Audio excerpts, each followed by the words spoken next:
إلا الله وحده لا شريك له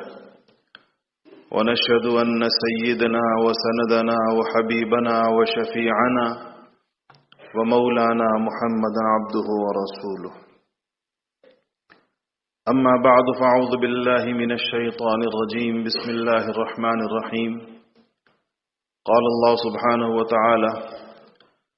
قد أفلح من تزكى وذكر اسم ربه فصلى بل تؤثرون الحياة الدنيا والآخرة خير وأبقى إن هذا لفي الصحف الأولى صحف إبراهيم وموسى صدق الله العظيم. درود شریف پڑھیے.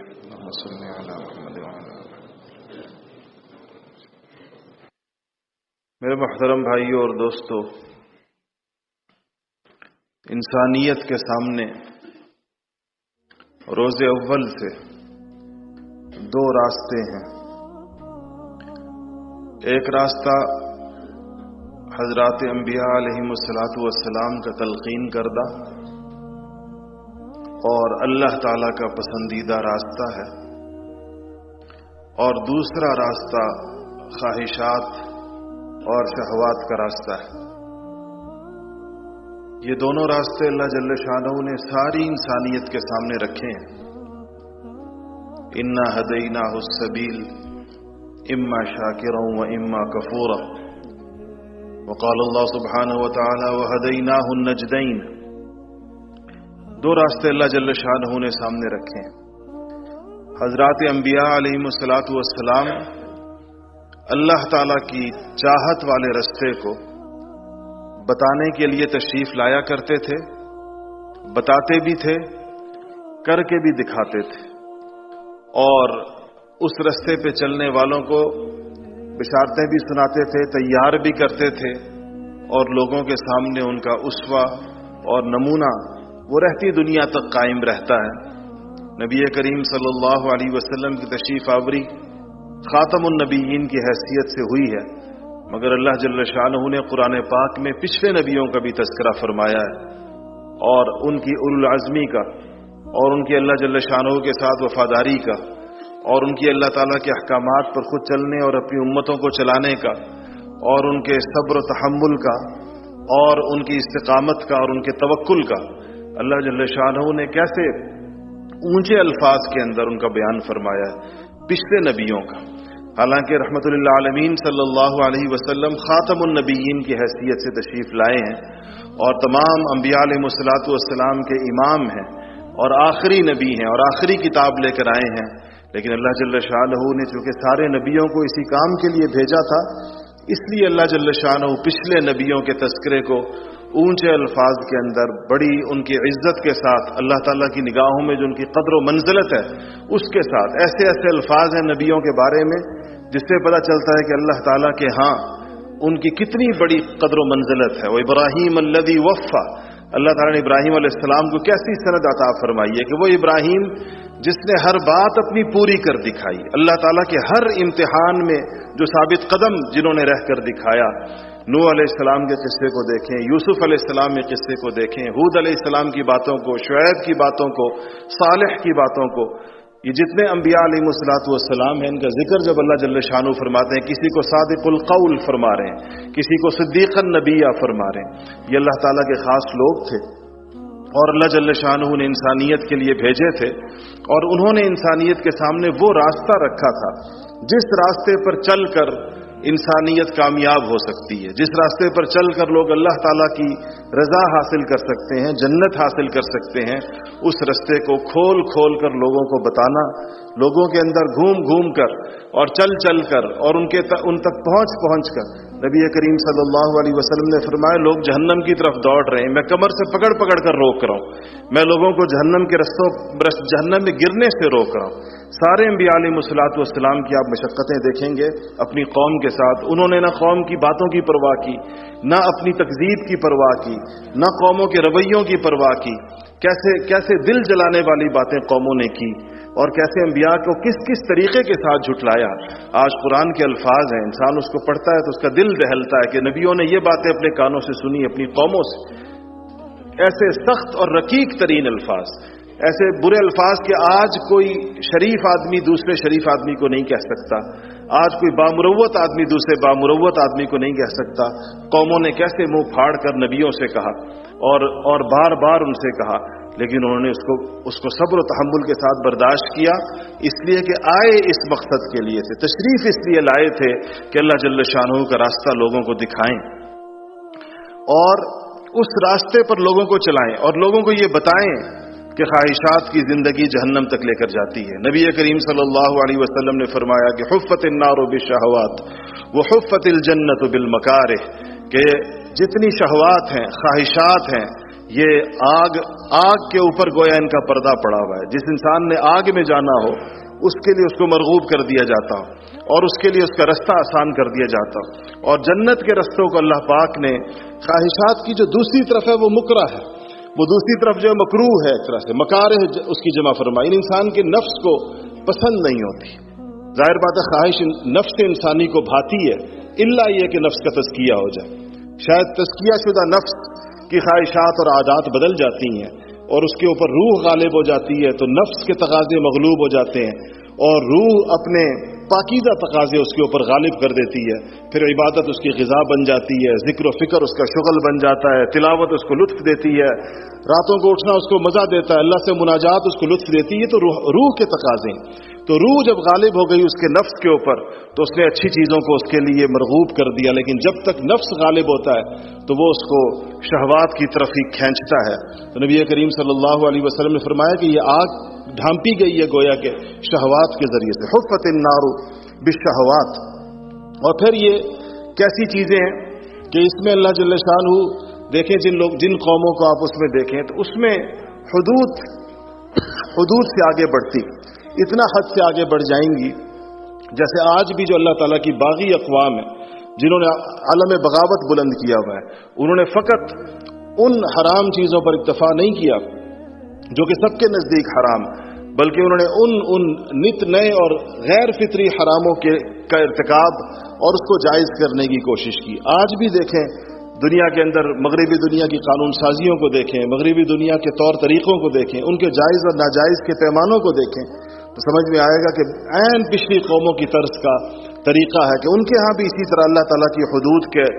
آگے بڑھنے کی کوشش کی جاتی تھی۔ انبیاء علیہ الصلوۃ والسلام عجیب جگہ کے اوپر روک لگاتے ہیں اور عجیب قسم کی تربیت فرماتے ہیں کہ انسان کے لیے اس سمت میں جانے کی راہیں بند کر دی جاتی ہیں نفس انسانی کے لیے، جب وہ خواہشات کو روکنا اس جگہ سے روکنا شروع کرتے ہیں جہاں سے اس کی خرابی کا آغاز ہوتا ہے، کہ اگر وہاں سے اس کو نہ روکا جائے تو انسان کی ان خواہشات کی کوئی حد نہیں ہے۔ دیکھیں انسان کے اندر بڑا بننے کی خواہش، نفس کے اندر بڑائی کی خواہش ہے، اگر اللہ جل شانہ اس کو بڑائی عطا بھی فرما دیں تو یہ اس بڑائی پہ اکتفا نہیں کرتا۔ فرعون کو اللہ پاک نے دنیاوی بڑائی عطا فرمائی، اتنی بڑی بادشاہت عطا فرمائی، اس کے مقابل کے اندر کوئی بادشاہ نہیں تھا، وہ کم از کم زمین پر کسی اور بادشاہ کو نہیں جانتا تھا، اس کا علم نہیں تھا کہ اس جیسی بادشاہت دنیا میں کسی اور کی بھی ہو سکتی ہے۔ اتنی بڑی دنیاوی بڑائی اللہ نے عطا فرمائی، لیکن کیا فرعون کے نفس نے اس پر اکتفا کیا؟ اس نے کہا انا ربکم الاعلی، اب ربوبیت کا دعویٰ کر دیا۔ یا حامان ابن لی صرحا، اس نے کہا کہ زمین پر تو اب کوئی چیز نظر نہیں آتی جو میری بڑائی کے مقابلے کے اندر ہو، حامان سیڑھی لگاؤ ذرا آسمانوں کو دیکھتے ہیں، کیا آسمانوں پر کوئی ہمارے مقابلے کا ہے یا نہیں ہے، زمین پر تو ہمارے مقابلے کا کوئی نہیں ہے۔ نفس انسانی بڑائی کا خوگر ہے، بڑائی کا طالب ہے، اور اس کی کوئی حد نہیں ہے، اس کے تجاوز کی کوئی انتہا نہیں ہے جہاں تک وہ جا سکتا ہے۔ انبیاء علیہ الصلوۃ والسلام کیسے انکساری اور عاجزی کی تعلیمات لے کر آتے تھے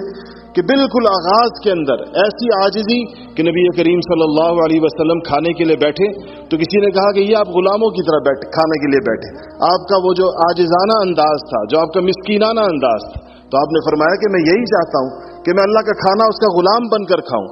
اما عائشہ رضی اللہ تعالیٰ عنہا نے فرمایا کہ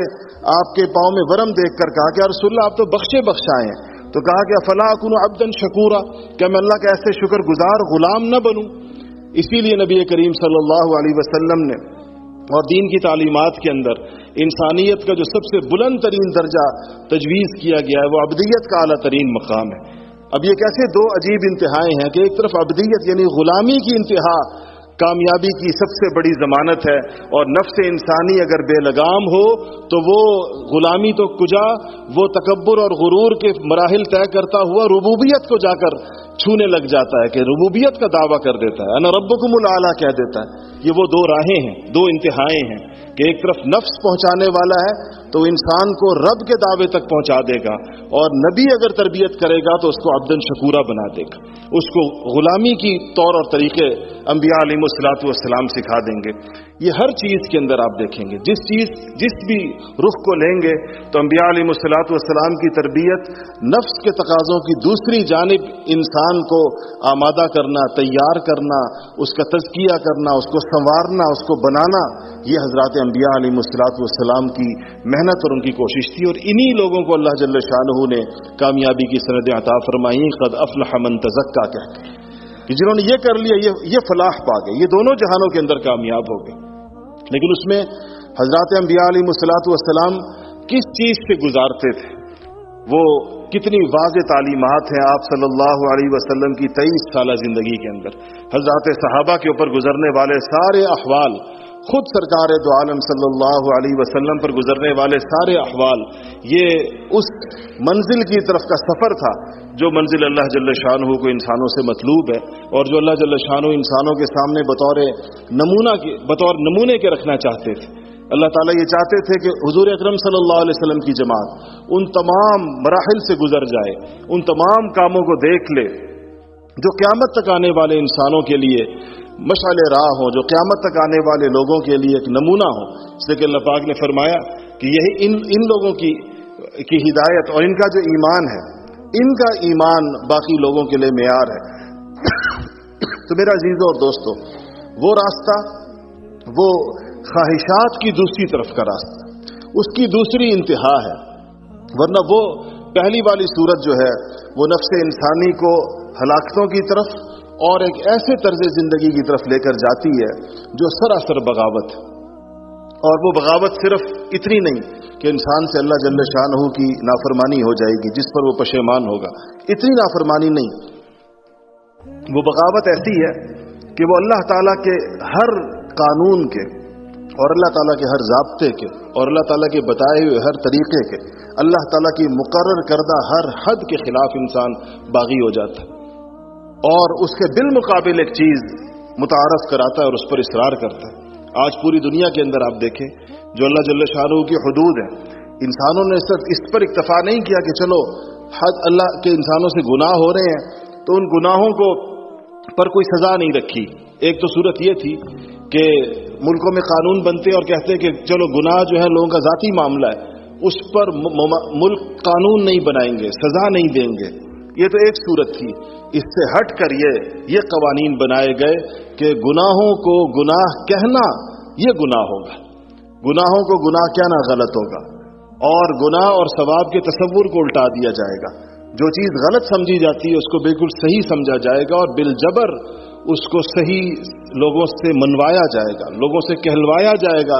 کہ تم آسمانی تعلیمات کے برخلاف ہمارے اس زمینی ضابطوں کے کو تسلیم کرتے ہوئے مانو اس بات کو۔ آج مغرب کے اندر جو لوگ مسلمان الیکشن کے اندر کھڑے ہوتے ہیں مغربی دنیا کے اندر، ان سے یہ بات کہلوائی جاتی ہے، ان سے یہ بات لکھوائی جاتی ہے، بلوائی جاتی ہے مختلف لوگوں کے سامنے اور صحافیوں کے سامنے، اس بات کو بلوایا جاتا ہے کہ آپ بتائیں کہ آپ کا ہمارے ان قوانین کے بارے میں جو سراسر اللہ تعالیٰ سے سخت ترین بغاوت کے اوپر مشتمل ہے، ان قوانین کے بارے میں آپ کی رائے کیا ہے؟ خاموشی اس پر نہیں سنی جاتی۔ یہ نہیں کہتے کہ اگر آپ کہیں کہ میں اس پہ سکوت اختیار کرتا ہوں تو اس کو گوارا کر لیا جائے گا، مسلمانوں کے منہ سے کہلوایا جاتا ہے، اور وہ کہتے ہیں سارے کے سارے جو کھڑا ہوتا ہے، جو ان کاموں کے سیاست میں جو مسلمان ہیں مغربی دنیا کے اندر، ایک ایک نام سے ہم جانتے ہیں کہ فلاں ملک کے اندر فلاں کھڑا ہوا، فلاں ملک میں فلاں کھڑا ہوا، اس سے یہ بات کہلوائی گئی، اخباروں میں چھپوائی گئی کہ یہ بھی اس معاملے کے اندر مغربی دنیا کے ساتھ ہے، یہ لوگ بھی اس معاملے کے اندر مغربی پیمانوں کو مانتے ہیں۔ اگر ہم جنس پرستی کے قوانین ان کے ہاں ہیں تو یہ اس کو مانتے ہیں، زبان سے کہلواتے ہیں ان سے کہ اس معاملے میں ہم آپ کے ساتھ، اس معاملے میں اسلامی قوانین کے ساتھ نہیں ہیں، یہ کفریہ چیزیں ان سے کہلوانا، یہ خواہشات کی زندگی کی دوسری انتہا یہاں تک پہنچتی ہے۔ خواہشات والی زندگی کسی ایک مذہب کا نام نہیں ہے۔ اسلام کے علاوہ تمام مذاہب، زمینی ہو یا آسمانی ہو، یا مذہب نہ ہو، دہریت ہو، لادینیت ہو، تو یہ سب در حقیقت ایک ہی مذہب ہے جس کو خواہش پرستی کہا جا سکتا ہے۔ دنیا کا سب سے بڑا مذہب پوری دنیا کا اس وقت وہ خواہش پرستی کا مذہب ہے۔ اس میں عیسائی بھی شامل ہیں، اس میں یہودی بھی شامل ہیں، اس میں ہندو بھی شامل ہیں، اس میں دہریے بھی شامل ہیں، اس میں ہر قسم کے بے دین اور ملحدین شامل ہیں۔ ان تمام دنیا کے زمینی اور آسمانی مذاہب کو، جن کے اپنے اپنے نام ہیں، اگر ان کو ایک عنوان دیا جا سکتا ہے، ان کو اگر ایک نام دیا جا سکتا ہے، تو وہ یہ دیا جا سکتا ہے کہ یہ خواہش پرست مذاہب۔ افرأیت من اتخذ الہہ ہوا، یہ وہ ہے جنہوں نے اپنی خواہشات کو خدا بنا لیا۔ اس میں انہوں نے کوئی ضابطہ اور قاعدہ اپنے سامنے ماننا نہ ماننے کو طے کر لیا، اس پہ قوانین بن گئے۔ دنیا پوری اس پر متفق ہو گئی ہے کہ انسان اپنی زندگی گزارنے کے اندر آزاد ہے، کسی آسمانی تعلیم کا، کسی اور تعلیم کا پابند نہیں۔ آپ کو پتا ہے کہ یہ پوری دنیا کا عالمگیر مذہب ہے۔ یہی بات وہ ہم سے منوانا چاہتے ہیں، اسی بات پر دنیا بھر کے مسلمانوں کو لانا چاہتے ہیں۔ دوسری طرف حضرات انبیاء علیہ الصلوۃ والسلام کس قدر پاکیزہ نظام لے کر آتے ہیں، پوری انسانیت کے لیے اس میں کتنی خیر ہوتی ہے۔ چاہے وہ معیشت کا نظام ہو، کیسے بے لگام معیشت کو انبیاء علیہ الصلوۃ والسلام عدل اور انصاف کے ہاتھ کے اندر دے دیتے ہیں۔ ہر وہ چیز جس سے ناجائز کمائیوں کے رستے کھلتے ہوں، ہر وہ چیز جس سے حرام آمدنوں کے رستے کھلتے ہوں، حضرات انبیاء علیہ الصلوۃ والسلام اس کے دروازے کتنے مضبوط بند کر دیتے۔ کیسی سخت وعیدیں ہیں سود کے اوپر۔ علماء کے اس کے اوپر اتفاق ہے، قرآن کا جو لب و لہجہ سود کے بارے میں، شرک کے علاوہ کسی گناہ کے بارے میں نہیں۔ شرک سب سے بڑا گناہ ہے جس کو اللہ تعالیٰ کبھی نہیں بخشے گا۔ اس کے بعد اللہ جل شانہ نے جو سود کی جو وعیدیں بیان ہوئی ہیں قرآن و سنت کے اندر، کسی اور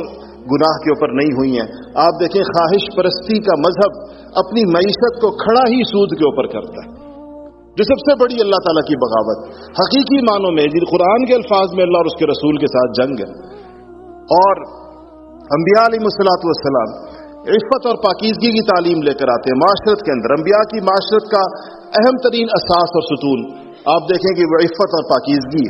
حیا اور پاکیزگی کے اوپر ہے۔ آپ خواہش پرستوں کا دین دیکھیں، وہ اپنے معاشرت کی بنیاد ہی بے حیائی کے اوپر رکھتے ہیں، آزادی کے اوپر رکھتے ہیں، جس کے اندر کسی قسم کا انسانوں کے اوپر کوئی پابندی نہ ہو۔ اور آپ نے سنتے ہوں گے یہ خبریں، اور جو لوگ باہر ملکوں میں رہتے ہیں وہ تو اپنی آنکھوں سے دیکھتے بھی ہیں کہ کیسے کیا کیا مناظر ہیں۔ آپ سوچیں آج یہاں تو مسجد کے اندر تو انسان کو کہہ نہیں سکتا، لیکن آج کتنا عام ہو گیا مغربی دنیا کے اندر کہ برہنہ لوگوں کا جلوس جا رہا ہے، جن کے اوپر سر سے لے کے پاؤں تک کپڑے کا ایک ٹکڑا بھی نہیں ہے، اسے مرد بھی ہیں اور عورتیں بھی ہیں، اور وہ سر عام سڑکوں پر اور چوراہوں پر نکل رہے ہیں۔ یہ بالکل عام بات ہے، کوئی اس میں کسی قسم کا کوئی لوگوں کو تعجب نہیں ہوتا اس کے اوپر۔ ایک طرف یہ خواہش پرستوں کی دنیا پھر اس حد تک جاتی ہے کہ وہ جانوروں سے بھی آگے نکل جاتی ہے، اور انبیاء علیہ الصلوۃ والسلام کی تعلیمات عفت اور پاکیزگی کے کس درجے کے اوپر ہوتی ہیں کہ اس کی مثالیں آپ کے سامنے۔ تو معاشرت کے اندر بھی پوری دو انتہائیں ہوں گی، معیشت کے اندر بھی پوری کی پوری دو انتہائیں ہوں گی۔ عدل و انصاف کے تقاضوں کے اوپر اگر آپ چلے جائیں تو مسلمانوں نے دنیا کو عدل کے جو پیمانے عطا کیے، دنیا نے دیکھے، آج بھی تاریخ کے صفحات کے اندر محفوظ ہے۔ دنیا اس کو مانتی ہے کہ مسلمانوں کے ہاں اللہ جل شانہ کے جو احکامات، مسلمان قضات نے دیکھیں کیسے کیسے مقدمے ان کی عدالتوں کے اندر پیش ہوئے۔ سیدنا علی کرم اللہ وجہ پر مقدمہ ہو یا ان پر دعویٰ ہو، اور یہ دعویٰ کرنے والا یہودی ہو، مسلمان قاضی بیٹے کی سفارش کو قبول نہ کرے، حالانکہ بیٹا بھی صحابی اور باپ عشرہ مبشرہ کے اندر سے، کہ یہ قضاء کے خلاف مسلمان قضات نے اپنی عدالتوں کے اندر، قاضیوں نے خلفاء کو، ایسے خلفاء کو جن کی حکومتوں کا سکہ پوری آدھی دنیا کے اوپر رواں تھا، جب اپنی عدالتوں میں طلب کیا ہے، اور بعض اوقات ذمیوں کے دعووں پر طلب کیا ہے، تو کرسی نہیں پیش کی خلیفۃ المسلمین کو، امیر المؤمنین کو، مسکرا کر نہیں دیکھا۔ قاضی نے کہا کہ اگر آپ کو دیکھ کر مسکراتا ہوں تو پھر مجھے ذمی کو بھی دیکھ کر مسکرانا چاہیے، کیونکہ میں قاضی ہوں، انصاف میرے ذمے ہے، میں دونوں طرف کے لیے برابر ہوں۔ یہ افسانے نہیں ہیں، یہ مسلمانوں کی روشن اور شاندار تاریخ ہے کہ جب ان کا نظام زندگیوں کے اندر آتا ہے تو انسانوں کے لیے اس قسم کے، اور آج اس کے دوسری طرف کے پیمانے آج لوگوں کے سامنے آپ میں سے ہر شخص کا اپنی زندگی کے کسی نہ کسی مرحلے کے اوپر عدالتوں سے واسطہ پڑا ہے یا پڑتا ہے، یا اپنے رشتہ داروں کو آپ نے دیکھا ہوگا، اور آپ دیکھ رہے ہیں کہ عدل کا معاملہ کیسا ہے۔ نبی کریم صلی اللہ علیہ وسلم نے، صحابہ فرماتے ہیں فجر کی نماز پڑھیں، اور پھر کہا کہ فجر کی نماز پڑھائی اور کھڑے ہو گئے، اور آپ نے فرمایا کہ آج کے دن، آج کی رات اللہ جل شانہ نے جھوٹی گواہی کو شرک کے برابر کر دیا۔ اللہ نے جھوٹی گواہی کو شرک کے برابر کر دیا، اللہ نے جھوٹی گواہی کو شرک کے برابر کر دیا۔ 3 دفعہ یہ جملہ ارشاد فرمایا کہ جھوٹی گواہی اتنی سخت چیز ہے۔ آج آپ کے ہاں تمام عدالتوں کے اندر پیشہ ور جھوٹے گواہ بیٹھے ہوئے، جن کا کام یہی ہے۔ آپ کسی بندے سے پوچھیں کتنے وکلاء یہاں بیٹھے ہوں گے، وہ بتا دیں گے آپ کو کہ وہ ان کے ابھی آپ جائیں صبح پشاور کی کسی عدالت میں جائیں، اسلام آباد کی عدالت میں جائیں، آپ کو پیشہ ور گواہ ملیں گے جن کا کام ہی یہی، تو یہ قبول بھی کیے جاتی ہیں، یہ گواہیاں عدالتوں میں چلتی بھی ہیں۔ جب انبیاء علیہ الصلوۃ والسلام کی تعلیمات کو چھوڑ کر لوگ دوسرے متبادل چیزیں جب بناتے ہیں تو اس کے اندر اس طرح انسانیت کا استحصال ہوتا ہے، اس طریقے کے ساتھ انسانیت کے ساتھ اس کے اندر ظلم ہوتا ہے۔ لوگ اتنے پریشان، کسی بھی چیز کے اندر ان کے لیے سکون نہیں ہوگا، کسی بھی چیز کے اندر ان کے لیے فلاح نہیں ہوگی، اور یہ انسانیت کے لیے یہ زہر، اور انسانیت کے لیے یہ تکلیف اور درد، یہ اچھے اچھے ناموں کے ساتھ پیش کیا جاتا ہے، خوشنما عنوانوں کے ساتھ پیش کیا جاتا ہے۔ یہ الگ دجل ہے، مستقل اصطلاحات کا دجل ہے کہ آپ ظلم کا نام عدل رکھ دیں، اور آپ فساد کا نام امن رکھ دیں، اور آپ سود کا نام وہ معیشت کی خوشحالی رکھ دیں، اور اسی طریقے سے اچھے نام تجویز کریں برے سے برے کاموں کے لیے، برے سے برے۔ یہ انسانوں کی آوارگی کو اور فحاشی کو اور عریانی کو، اس کو آپ انسانوں کی آزادی قرار دے دیں گے۔ یہ آزاد لوگ ہیں، یہ حریت ہے گویا کہ۔ اسی طرح جب انسان بے باک ہو جائے اور اس کی زبانوں پر نبی اور غیر نبی کی تمیز نہ رہے، اور تمام مقدسات اور مسلمانوں کی تمام مقدس شخصیات، بلکہ انسانیت کی مقدس شخصیات، اس پر اس کی زبانیں دراز ہو جائیں، تو اس کو آپ کہیں کہ یہ حریت فکر ہے، آزادی اظہار ہے، کہ انسان کو اظہار کی آزادی ہے، گویا کہ جو کہنا چاہے وہ کہہ سکتا ہے۔ آج مغربی دنیا اس بات کے اوپر حیران ہوتی ہے کہ مسلمان مقدس شخصیات، حضرات انبیاء علیہ الصلوۃ والسلام اور حضرات صحابہ اور ائمہ اعظام اور اولیاء کرام، ان کے بارے میں اتنے حساس کیوں ہیں؟ وہ تو حیران ہوتے ہیں، کہتے ہیں ہم تو، عیسائی دنیا کہتی ہے کہ نبیوں کو، نبی کریم صلی اللہ علیہ وسلم کے علاوہ ان سے پیچھے جتنی نبیوں کی لڑی ہے، اور یہ جو کڑی ہے پوری کی پوری عیسیٰ علیہ السلام سے لے کے آدم علیہ السلام تک، تو عیسائی دنیا کہتی ہے کہ ان کو تو ہم بھی مانتے ہیں، ہم تو ان کو نبی تسلیم کرتے ہیں، ہم تو ان کی عزت کے بارے میں اتنے حساس نہیں۔ ہمارے ملکوں میں ہم عیسائی ہیں، اور ہمارے ملکوں میں عیسیٰ علیہ السلام کی توہین ہوتی ہے، نعوذ باللہ، ہم تو اس کے اوپر مشتعل نہیں ہوتے، ہم تو اس کے اوپر ناراض نہیں ہوتے، ہم تو اس کے اوپر کوئی اقدام نہیں کرتے، تو مسلمان کیوں اتنے زیادہ مشتعل ہوتے؟ ان کو ہمارے جذبات سمجھ ہی نہیں آتے، ان کی عقل میں ہی نہیں آتے کہ یہ لوگ کیوں اس طرح، ان کا رویہ اس طرح کا کیوں ہے۔ اس لیے کہ آزادی اظہار کے نام پر انہوں نے انسانوں کی زبانوں کی لگام ان کی خواہشات کے ہاتھ کے اندر دے دی۔ انسان کی مرضی ہے، جو بولتا رہے، جو بکتا رہے، اس کو کوئی چیز روک نہیں سکتی۔ آپ بتائیں، جب انسانوں کی زبانیں یوں آزاد کر دی جائیں، اور وہ کسی ضابطے، قاعدے اور اخلاق کی پابند نہ ہو، اور وہ دوسرے کی دل آزاری کی پابند نہ ہو، تو اس معاشرے کے اندر صلاح ہوگی یا اس معاشرے کے اندر فساد ہوگا؟ اس معاشرے کے اندر امن ہوگا یا اس معاشرے کے اندر بگاڑ ہوگا؟ یہ معاشرہ کیسے ٹھیک ہو سکتا ہے جس کے اندر دل آزاری کو، اور دوسرے کے دل آزاری تو چھوٹا لفظ ہے، اس کے دل کو ٹکڑے ٹکڑے کر دینے کو، اس کو ایسی چیزیں سنوانے کو جس کے سننے سے وہ انسان مر جانا بہتر سمجھتا ہے، مر جانے کو ترجیح دیتا ہے، اس کو آزادی اظہار کے نام پر اگر مروج کر دیا جائے تو یہ معاشرے کبھی فلاح کی راہ نہیں پا سکتے۔ اور اس سارے گند کو، اور اس ساری بغاوت کو، اور اس سارے فساد کو اچھے ناموں کے ساتھ آج اسلامی دنیا کے اندر پیش کر دیا، مسلمان نوجوانوں کے سامنے، مسلمانوں کی نئی نسلوں کے سامنے، مسلمانوں کے تعلیمی اداروں کے اندر، مسلمانوں کے کالجوں اور یونیورسٹیوں کے اندر۔ اس سارے نظام کو، اس کو سونے کا پانی چڑھا کر، اس کے اوپر ایک خوشنما ایک جھالر ڈال کر، ایک اس کے اوپر ایک غلاف ڈال کر آج ہماری نوجوان نسلوں کے ذہن کے اندر اس کو اتارا جا رہا ہے۔ آج ہم سے کافر تو بحث نہیں کرتا اس کے بارے میں، کافر سے تو بحث کی نوبت ہی نہیں آتی۔ آج تو مسلمان نوجوان ان کی طرف سے وکیل بن کر ہم سے گفتگو کر رہا ہے۔ آج تو مسلمان جو عصری تعلیم یافتہ لوگ ہیں وہ ان کے وکیل بنے ہوئے، وہ ان کی طرف سے اس پورے نظام کا دفاع کرتے ہیں، وہ اس کے حق کے اندر بولتے ہیں، ہم تو سنتے ہیں، پوری چیزوں کو دیکھتے ہیں، اس لیے ہماری تو آنکھوں کے سامنے گزرتی ہے ساری کی ساری چیز کہ اس نظام کو اپنے مدافع دفاع کرنے والے اپنے وکلاء کیا کفر سے مل رہے ہیں یا اسلام کی طرف سے مل رہے ہیں، مسلمانوں کی طرف سے مل رہے ہیں۔ اصل تو پریشان کن بات یہ ہے، اصل تو مصیبت اس بات کی کہ اگر ہم یہ کہتے کہ یہ نظام کافروں نے بنایا ہے،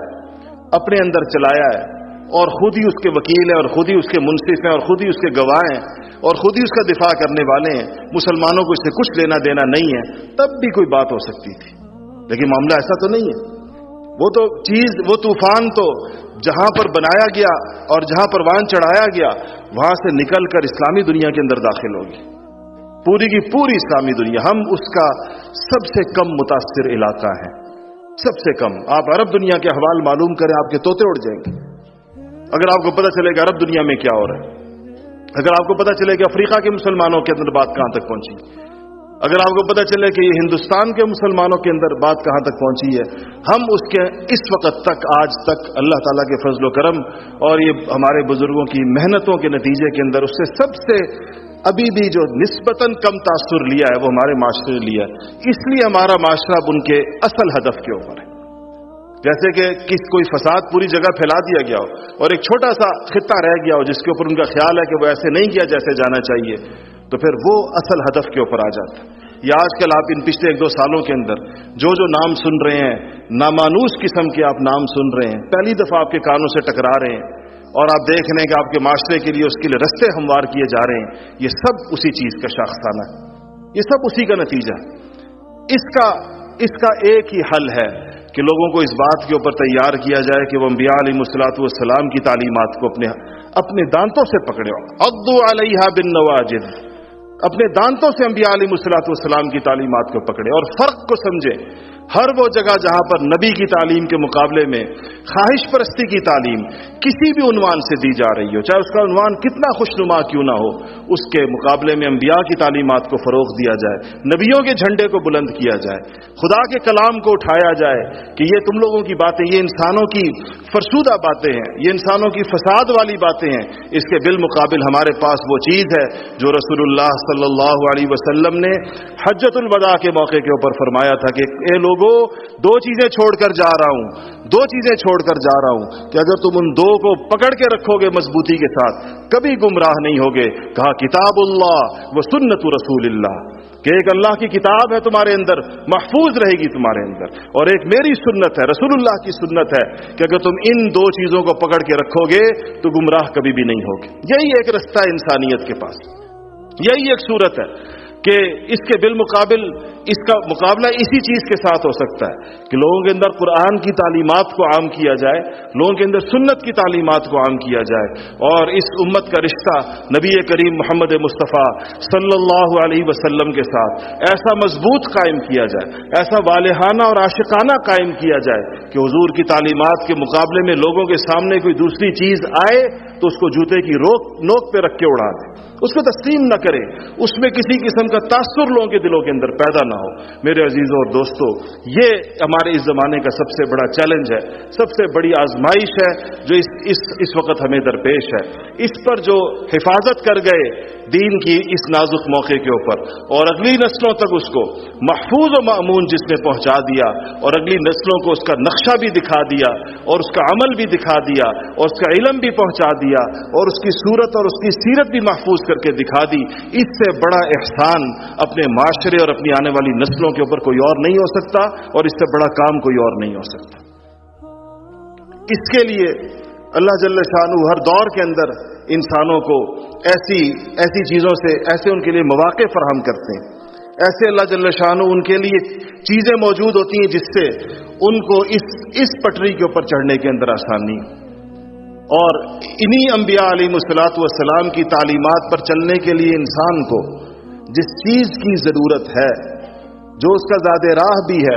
جو اس کی شاہراہ بھی ہے، جو اس کا راستہ بھی ہے، جو اس کا طریقہ بھی ہے، اور جو اس کے لیے اس کے لیے صورت ہے کہ وہ اس پر عافیت کے ساتھ چلے، وہ چیز جو انسان، وہ ضرورت جو انسان کی ہے وہ تزکیہ ہے۔ تزکیہ کے علاوہ کوئی صورت نہیں ہو سکتی۔ جس کا تزکیہ نہ ہوا ہو، جس نے اپنی تربیت نہ کروائی ہو، اور جس نے اپنے نفس کے داؤ پیچ اور مکر کو نہ سمجھا ہو، وہ آدمی کہیں نہ کہیں پھسل جائے گا، کہیں نہ کہیں اس سے راہ خطا ہو جاتی ہے۔ انسان کے گرد یہ آزمائش تو اس کو دن کے اندر سینکڑوں بار پیش آتی ہے۔ دن میں صبح سے لے کے شام تک اس نے 20 قدم اٹھانے ہوتے ہیں، 20 فیصلے کرنے ہوتے ہیں،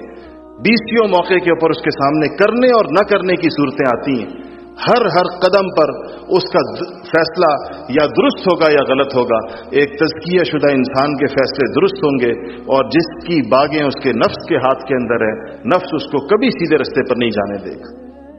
کبھی اس کو عافیت والے رستے پر نہیں جانے دے گا، کامیابی والے رستے پر نہیں جانے دے گا۔ وہ اس کے ساتھ ایسے داؤ پیچ کھیلے گا کہ اس کو سمجھ بھی نہیں پائے گا۔ وہ اس کے لیے برائیوں کو مزخرف کر کے، برائیوں کو اس کے لیے خوشنما کر کے پیش کر دے گا۔ اگر آدمی نیک ہے تو نیک آدمی بیچارے کے مسائل اپنے ہوتے ہیں، اس کو بعض اوقات اگر تزکیہ اس کا نہیں ہے لیکن عبادت گزار ہے، کچھ نہ کچھ عبادت کے ساتھ اس کا تعلق ہے، تو دیکھیں کیسے شیطان بعض اوقات اس کی عبادت کو اس کے لیے مسئلہ بنا دیتا، اس کی نیت پر حملہ آور ہو جاتا، اور وہ اپنی نیت نہیں سمجھ پا رہا ہوتا۔ وہ سمجھ رہا ہوتا ہے ظاہراً میرا عمل ٹھیک ہے، لیکن عمل کا ظاہراً ٹھیک ہونا بھی ضروری ہے اور باطناً ٹھیک ہونا بھی ضروری ہے۔ عمل کا درست ہونا بھی ضروری ہے، نیت کا درست ہونا بھی ضروری ہے، عمل کا درست ہونا بھی ضروری ہے، طریقے کا درست ہونا بھی ضروری ہے۔ اس میں کتنی باریکیاں اور نزاکتیں مسلمان علماء نے، فقہاء نے، محقق صوفیاء نے نفس انسانی کی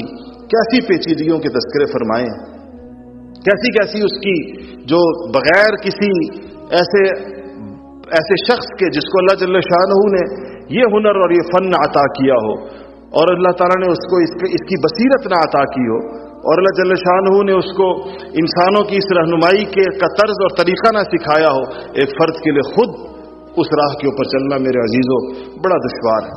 تو دو چیزیں انسان کو اس میں درکار ہے، ایک انسان کو ماحول درکار ہے، فضا درکار ہے، ایسی فضا اس کو چاہیے جس فضا کے اندر اس کچھ کاموں کو اس سے ماحول کروا لے جب تک وہ خود نہیں کر سکتا۔ انسان کی زندگی میں ایک مرحلہ ایسا آتا ہے کہ وہ اچھے کام خود کرنے لگتا ہے، چاہے ساری دنیا نہ کر رہی ہو وہ کرتا ہے، لیکن اس مرحلے تک پہنچنے سے پہلے انسان جو ہے اس کو اچھے کاموں کا پتہ ہوتا ہے لیکن کرتا نہیں، علم ہوتا ہے لیکن کرتا نہیں۔ تو اس کو ایسی فضا اور ماحول کی ضرورت ہوتی ہے جہاں ماحول اس سے کام کروائے کچھ عرصے تک، چلائے اس کو کچھ عرصے تک، دائیں بائیں ساری چیزیں مل کر اس کو چلائیں کچھ عرصے تک۔ اور جس طرح کسی بچے کو چلنے کے لیے آپ نے دیکھا ہے کہ اس کو کیسے چلایا جاتا ہے، اس کو سہارا دے دے کر قدم اٹھایا جاتا ہے اس کا، اور یہی بچہ جس کو لوگ دونوں طرف سے ہاتھ رکھ کے چلا رہے ہوتے ہیں، بالآخر ایسا وقت آتا ہے کہ اپنے پاؤں کے اوپر دوڑتا ہے، اور ایسے دوڑتا ہے کہ پہاڑوں پر چڑھتا ہے اور دنیا کے اندر دوڑیں جیتتا ہے، لیکن گزرا وہ بھی اسی مرحلے سے ہوتا ہے۔ ایسے انسان کی باطن کا معاملہ بھی اسی قسم کا، تو اس کو فضا اور اس کو ماحول چاہیے ہوتی ہے۔ دوسرا، اس کو درست تعلیمات چاہیے ہوتی ہیں۔ درست تعلیم کے بغیر انسان کبھی بھی درست منزل کے اوپر نہیں پہنچ سکتا۔ اس کے سامنے مقاصد جب تک ایسے واضح نہ ہو، روز روشن کی طرح اس کے سامنے واضح نہ ہو کہ اس کو پتا ہو کہ یہ میرا مقصد، یہ وہ منزل ہے جہاں تک مجھے پہنچنا ہے، اور یہ اس کا رستہ ہے، یہ وہ ساری تعلیمات ہیں جس میں اس میں توازن کا ہونا، عبادات کو بھی انسان سمجھے، انسان معاملات کو بھی دین سمجھے، انسان اخلاق کا دین بھی سمجھے، معاشرت کے دین کو بھی سمجھے، عقائد کی اہمیت کو بھی سمجھے۔ یہ وہ پورا درست تعلیمات کا ایک توازن، درست تعلیمات کا ایک سانچہ ہے۔ اگر یہ پورا نہ ہو تو انسان سے بعض اوقات تجاوز ہو جاتا ہے اور اس کے توازن کا پلڑا دائیں بائیں ہو جاتا ہے۔ کتنے لوگ آج آپ کو ایسے ملیں گے اور آپ اپنے معاشرے میں دیکھیں گے کہ انہوں نے داڑھی اور ٹوپی اور پگڑی کو تو دین سمجھا، لیکن معیشت کے دین کو دین نہیں سمجھا۔ وہ یہ سمجھا کہ ہم نے یہ دین کا ظاہری جو چیزیں ہیں، جو سنتیں ہیں، جو بڑی قابل قدر ہے، جو بڑی اہم ہیں، اس کا اہتمام تو ہو گیا، لیکن وہ یہ نہیں سمجھا کہ تجارت کے اندر بھی دین اسی طرح اہم ہے جیسے کہ عبادات کا دین۔ اخلاق کتنی ایک مشکل چیز ہے اس کو پیدا کرنا۔